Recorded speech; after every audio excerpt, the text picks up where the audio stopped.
Acabamos de conseguir uma entrevista especial, portanto voltamos ao assunto que é a pauta quente desse programa, é a pauta quente do noticiário político criminal no país, é a pauta que mais atrai a comoção do público, por isso voltamos a ela com o procurador-chefe do Ministério Público Federal em São Paulo, Tiago Lacerda Nobre.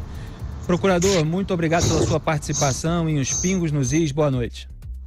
Oi, muito boa noite, José Maria, Augusto, Felipe e a todos os ouvintes.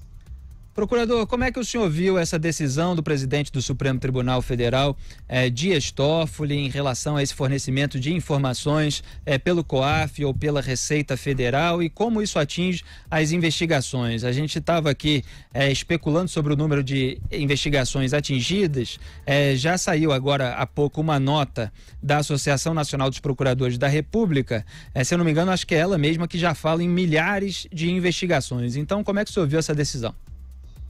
Olha, a gente vê com bastante preocupação essa decisão, é um tema bastante sensível, a gente não consegue mensurar, números, mas é muito possível que sejam milhares de investigações, processos, e os efeitos ainda podem ser sentidos ao longo do tempo. Embora a gente tenha uma expectativa que essa decisão, a gente pode falar melhor, ela chegue a plenário, no futuro, para que possa ser revista, porque é algo bastante preocupante e num primeiro momento me chamou bastante atenção que as pessoas mencionavam, porque o COAF é um órgão técnico muito ligado ao combate à lavagem de dinheiro, lavagem de capitais, mas não só esse tipo de crime e que a gente está falando, a gente está falando também do tráfico internacional de drogas, do terrorismo, do tráfico de armas, do tráfico de pessoas, da própria corrupção. Os efeitos são extremamente danosos e eu tenho a convicção de que isso muito em breve chegará a plenário e conto com a sensibilidade do Supremo para que essa decisão seja revista. Procurador, só para encaminhar aqui a nossa discussão, eu vou passar a palavra aqui para o Augusto Nunes e José Maria Trindade também. Há muita gente, obviamente, que não entende da parte técnica e eu busco aqui com entrevistas como essa com o senhor esclarecer para os nossos ouvintes e espectadores até para que eles próprios possam formar a sua convicção. Há investigações em curso no Ministério Público Estadual do Rio de Janeiro, por exemplo, como no caso do gabinete do Flávio Bolsonaro, e em que momento se pede ou se recebe um relatório como aquele do COAF que indicava movimentações bancárias suspeitas? E eu pergunto isso pelo seguinte, já há uma investigação que vai coletando indícios ou provas e aí recebe aquele relatório. Essa investigação, a partir do momento que recebe aquele relatório, continua para juntar outros indícios, para daí então fazer o pedido à justiça de uma eventual quebra do sigilo bancário. Esse pedido da quebra do sigilo tem que ser feita quando se recebe o relatório. Então, eu peço ao senhor que coloque aí os pingos nos is dessas questões técnicas, porque eu acho que está um pouco por aí o ponto central no meio dessa discussão. Bom, Felipe, você foi exatamente no ponto central da discussão. Acho que para o ouvinte, sobretudo quem não é da área do direito, para entender de uma forma bastante fácil, quando a gente fala de relatórios do COAF, quando a gente fala de informações do COAF, a gente fala como um alerta. O COAF, como órgão técnico, ele não quebra propriamente sigilo das pessoas, ele não vai a fundo interceptando dados financeiros, bancários. Ele simplesmente reporta o que recebe de bancos, de movimentações que são tidas como atípicas. Por exemplo, uma pessoa que não tem uma movimentação alta, bancária, e num dado momento ela movimenta algumas centenas de milhares de reais. Ou uma pessoa que passa a fazer pequenos depósitos para burlar justamente aqueles valores que o próprio fisco estabelece como valores que chamam a atenção. A pessoa usa esse artifício de fracionar depósitos para poder burlar o fisco. Quando isso acontece, o COAF recebe essas informações dos bancos e notifica a instituição que tem a capacidade, a competência, a atribuição legal de iniciar a investigação e de processar, que é o Ministério Público. Uma coisa que para o ouvinte poder entender de uma forma muito simples, se a gente falar de um relatório do COAF, é como se a gente falasse de uma conta telefônica, que tem ali simplesmente extratos de algumas ligações que podem ter sido feitas. A gente não está falando de uma interceptação telefônica que você vai entrar de cabeça nas conversas das pessoas, esmiuçando detalhes, simplesmente são indícios. Respondendo propriamente a sua pergunta, em que momento a informação do COAF vem, depende da investigação. Ela pode servir como um alerta para que a gente possa iniciar uma investigação, e aí não se fala simplesmente em quebrar sigilo, que isso efetivamente deve ser feito através do juízo, da justiça, porque se você pede a um banco para lhe mandar um dado sigiloso, ele não vai mandar, ele vai precisar que você envie a decisão judicial para que ele faça isso.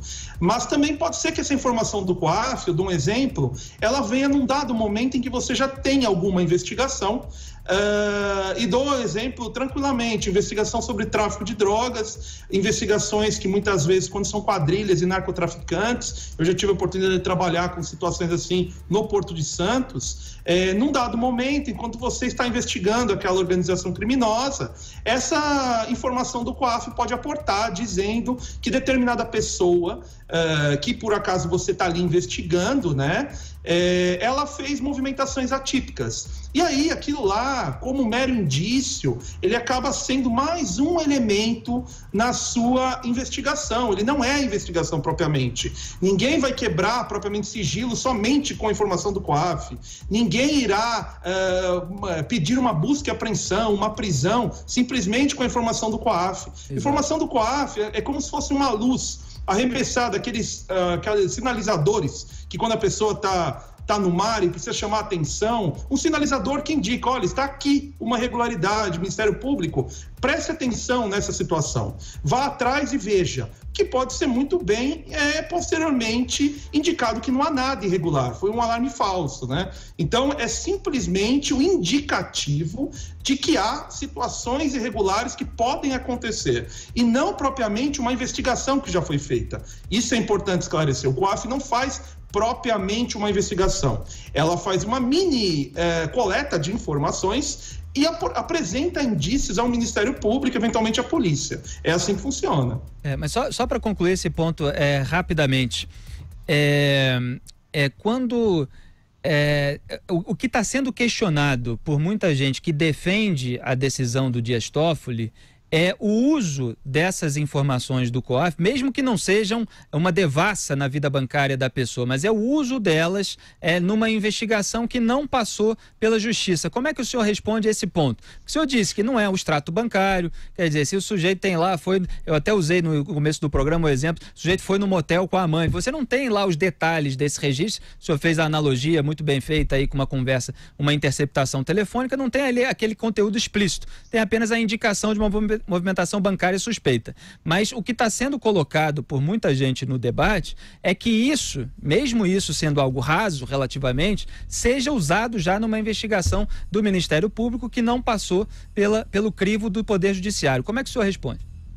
Eu entendo a preocupação e é razoável porque nós vivemos no Estado democrático de direito, né? Mas o que há que ser entendido, e aqui é importante a gente estar conversando sobre isso para esclarecer para a população, é que não há violação de sigilo com a informação de dados que são indicativos importantes que um órgão de Estado encaminha para outro órgão de Estado, acobertado sobre o manto de sigilo, ou seja, o Ministério Público, quando recebe essas informações, recebe elas, por menores que sejam, por mais que a gente precise investigar mais para buscar os dados de fato, ele recebe sob o manto de sigilo.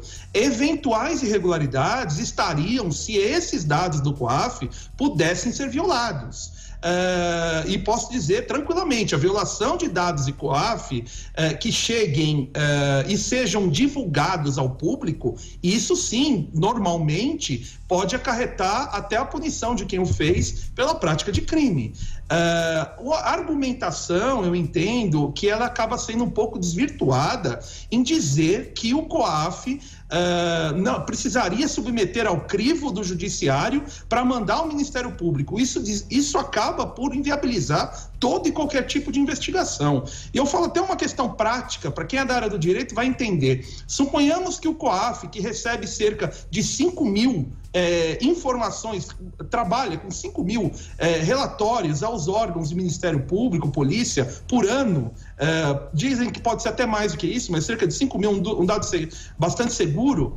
Suponhamos que ele chegue numa cidade como São Paulo, e que tem várias federais e algumas dezenas, várias estaduais e algumas dezenas, qual seria o juiz que o COAF iria pedir autorização? Se não há uma investigação antes, se não há um indicativo daquilo de uma forma robusta, não tem nem como saber para qual juiz aquilo vai ser perguntado. E mais, a gente não está trabalhando com uma investigação ainda. Dados do COAF são, como eu disse, apenas indícios, indicativos de que onde há fumaça, possivelmente, para não dizer provavelmente, haverá fogo. Então é um alerta ao Ministério Público como órgão de Estado, que deve se atentar com toda a sua cautela, como a gente costuma fazer, isso eu digo no Ministério Público Federal, isso eu garanto, há muita cautela para que o sigilo não vaze. E isso, né, a gente sabe, sobretudo de pessoas públicas, pessoas de interesse, é importante que o sigilo seja preservado para não expor a pessoa, como eu disse, com dados que são apenas meros indicativos. A gente não pode expor a vida pública de um político, por exemplo, com meros indicativos, mas daí dizer que a gente não pode prosseguir na investigação, mesmo sigilosa, eu acho que isso beira uma leviandade e acaba por acabar com qualquer investigação nesse país. José Maria Trindade, uma pergunta para o procurador-chefe do Ministério Público Federal em São Paulo, Tiago Lacerda Nobre. Doutor Tiago, eu acompanhei muito aqui no Supremo uma discussão antiga e que foi pacificada pelo plenário ali. O senhor fala com muita naturalidade que uma das competências do Ministério Público era investigação, mas nunca, isso não foi sempre assim, né? Aí o Supremo pacificou e houve até divisão do plenário dizendo não, o Ministério Público pode sim investigar. A Polícia Federal achava que não, de que o Ministério Público acusava e quem investigava era a polícia. O senhor não acha que aí está o reinício desse debate sobre a competência de investigação do Ministério Público? Olha, Zé Maria, eu acho que a sua colocação é bastante importante e concordo contigo. Isso acaba por inviabilizar o trabalho do Ministério Público e eu te dou exemplos.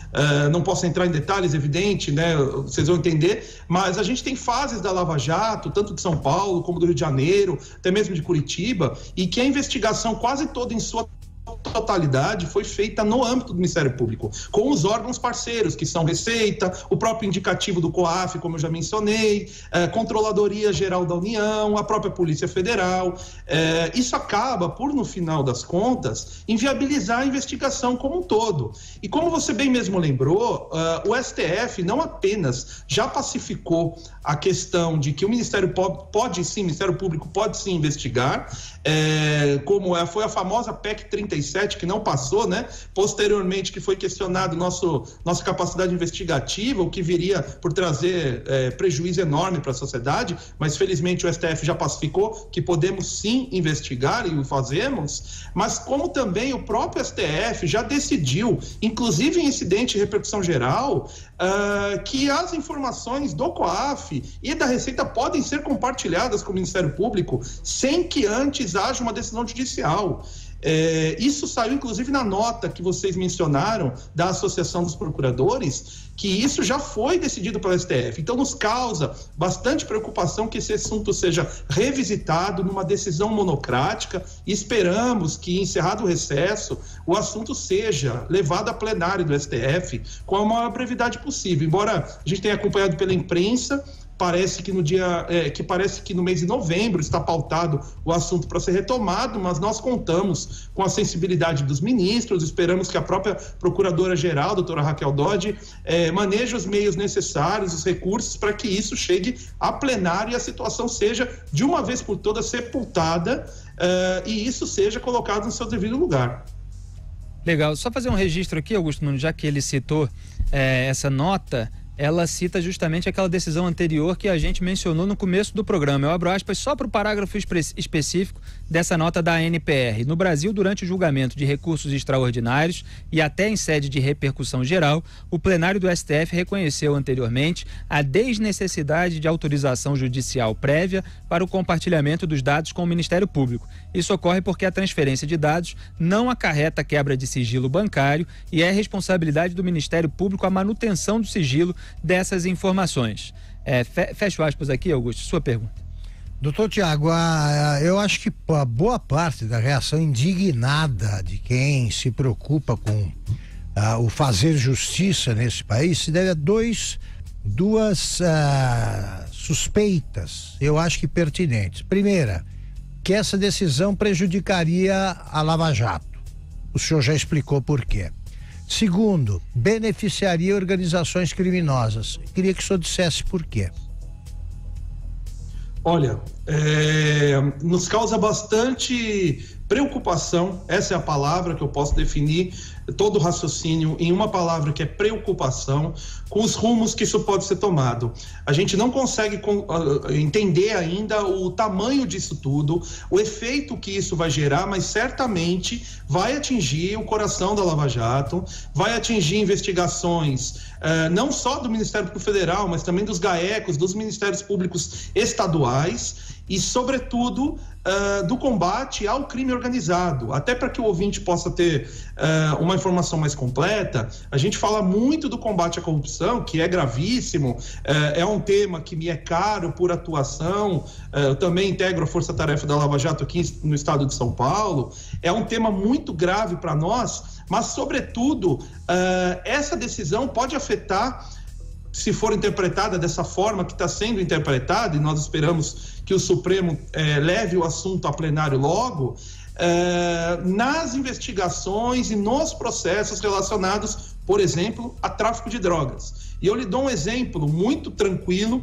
de um processo que eu já atuei, porque eu sou procurador originalmente em Santos. Nós tivemos investigações relacionadas ao Porto Santos, a remessa de drogas, e a gente tem acompanhado pela imprensa, já foram algumas toneladas de pasta base de cocaína. O Brasil é a maior rota da América do Sul para exportação de drogas, é um comércio milionário, em que a gente pode citar que é o grupo criminoso aqui do estado de São Paulo vendendo droga, aliado à máfia italiana, a 'Ndrangheta, que atua no sul da Itália, e máfias da região do leste europeu também.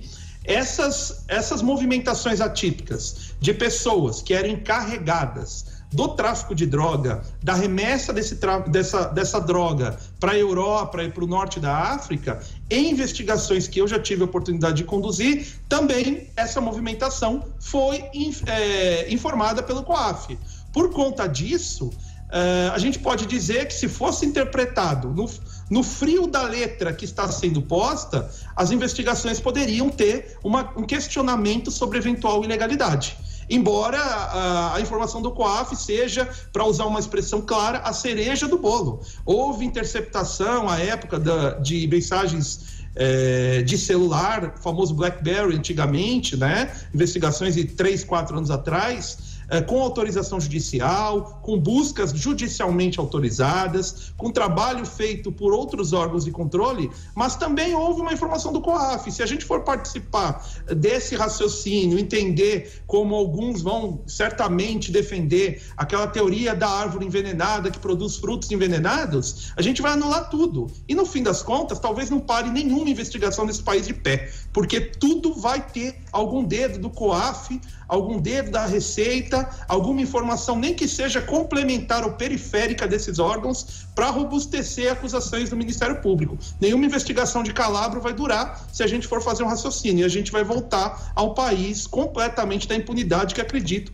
que ninguém quer ver mais um país desse existindo. Agora, procurador, existe um problema que acaba servindo de pretexto para pressão para uma decisão como essa que o presidente do STF, Dias Toffoli, tomou, que acaba atrapalhando várias investigações em curso no Brasil, que é o problema do vazamento de informações. Então, o Ministério Público Estadual, por exemplo, no Rio de Janeiro, no caso do Flávio Bolsonaro, recebe aquele relatório do COAF. Em tese, se há uma investigação em curso, o senhor me corrija se estiver errado, tá? Esse relatório nas mãos dos procuradores do Ministério Público deveria ser mantido em sigilo, para que a investigação corra e a partir daí o Ministério Público possa tomar uma atitude, como pedir à Justiça a quebra do sigilo bancário. Mas ocorre que é possível que haja o vazamento, como eu acho que aconteceu também, corrija se estiver errado, acabou sendo divulgado esse relatório do COAF no meio daquela investigação que foi derivada da Operação Furna da Onça, que bateu lá na Alerj. Então, trazer à tona esse tipo de informação sobre movimentações bancárias suspeitas, mesmo que não contenham os extratos, não contenham todos os detalhes, arranha a imagem da pessoa, no caso uma autoridade pública, que está sendo investigada. E aí começa a haver uma grande pressão política e jurídica, evidentemente, para que medidas mais drásticas sejam tomadas. E aí são medidas que prejudicam as investigações por causa dessa imagem que fica arranhada com o vazamento. Quer dizer, não haveria uma outra maneira de se coibir esse tipo de vazamento sem atrapalhar as investigações? Olha, eu acho que você tem completa razão. Esse fato de vazamento é realmente digamos assim, o calcanhar de Aquiles dessa situação como um todo. A movimentação toda dos defensores de uma decisão como essa gira em torno desses possíveis vazamentos. E minha resposta é muito clara. Quem vaza informação de operação deve ser punido, deve responder por seus atos. Mas eu fico bastante tranquilo também por dizer, isso eu posso dizer, conhecendo o Ministério Público Federal, sobretudo, e também um pouco o Ministério Público Estadual, porque temos colegas e trabalhamos às vezes em conjunto com eles, que isso é uma exceção. E a gente tem que evitar nesse país de pautar as situações pela exceção e não a regra. O que deve acontecer é a pessoa que vaza ser punida e não simplesmente você impedir que se investigue, porque eventualmente alguém pode vazar aquela informação. Eu dou um exemplo, aliás, eu dou vários exemplos. Quantas fases de Lava Jato já foram cumpridas, considerando a Lava Jato do Paraná, do Rio de Janeiro, de São Paulo, várias dezenas. Quantos vazamentos prévios de que aquela operação seria deflagrada em determinado dia, pessoas seriam presas? Houve. Eu acredito que nenhum. Então, assim, nós trabalhamos com compartimentação do sigilo, informações são concentradas na mão de algumas pessoas, evidente que há uma informação de interesse e que essa informação na mão de maus profissionais, do Ministério Público, da polícia, e são seres humanos, a gente sabe que há pessoas boas e ruins em qualquer lugar, essas pessoas devem responder pelos seus atos. Mas o que a gente não pode fazer é inviabilizar uma investigação que pode surgir ou que já está em curso, simplesmente porque pode haver um vazamento. Eu acredito que o vazamento, a resposta para vazamento, e que com certeza arranha a imagem de alguém que num futuro pode ser até inocentada, né? Exatamente. Essa pessoa tem que ser punida. Quem vazou tem que ser investigado e tem que ser punida essa pessoa pelo vazamento. Acredito até porque, mais do que qualquer pessoa, um agente da lei, um policial, um membro do Ministério Público, ele tem deveres maiores até do que um cidadão normal, porque ele lidar com informação sensível, e isso é do nosso dia a dia. Então, isso tem que ser investigado, tem que ser punido, mas não inviabilizar as investigações que são o mote das instituições de Estado e o que tem passado o país a limpo ao longo dos anos. Exato, e nas investigações envolvendo políticos, evidentemente os casos ganham uma proporção gigantesca, e aí há muitos interesses no jogo político, no vazamento, o vazamento até para prejudicar a própria investigação, para anular, ou vazamento para prejudicar o investigado, ou vazamento por interesse de agradar a um jornalista para o qual se vazou. Quer dizer, há várias hipóteses possíveis e isso pode acontecer, mas quem acompanha o noticiário político às vezes não se dá conta de que há muitas outras investigações, milhares de investigações nas quais não existe vazamento, mas são casos que não ganham essa proporção. Certo, procurador-chefe do Ministério Público Federal em São Paulo, Tiago Lacerda Nobre, muito obrigado pela sua participação. Zé Maria, complemento rapidíssimo que a gente está estourando. Só para saber quem será o próximo Procurador-Geral da República. Olha, Zé Maria, essa é a famosa pergunta de $1 milhão, né? A única coisa que a gente espera é que possivelmente seja respeitada a lista tríplice, que seja um membro da carreira do Ministério Público Federal, na lista tríplice, embora a gente respeite respeite a decisão que venha do presidente da República, que é soberano em sua decisão, mas a gente entende que a lista tríplice, por ter sido formada com base na votação de colegas, o líder da instituição, escolhido dali, ele terá legitimidade para liderar a instituição pelos próximos 2 anos. É isso que a gente espera, mas a gente respeita a decisão do presidente da República, que é soberano em sua escolha. Procurador-chefe do MPF em São Paulo, Tiago Lacerda Nobre, a gente poderia fazer muitas perguntas, mas o nosso tempo estourou. Muito obrigado pela sua participação. Os Pingos nos Is, boa noite, bom trabalho, seja sempre bem-vindo à Jovem Pan. Boa noite, eu estou à disposição de vocês, um bom trabalho para vocês e uma boa noite a todos os ouvintes.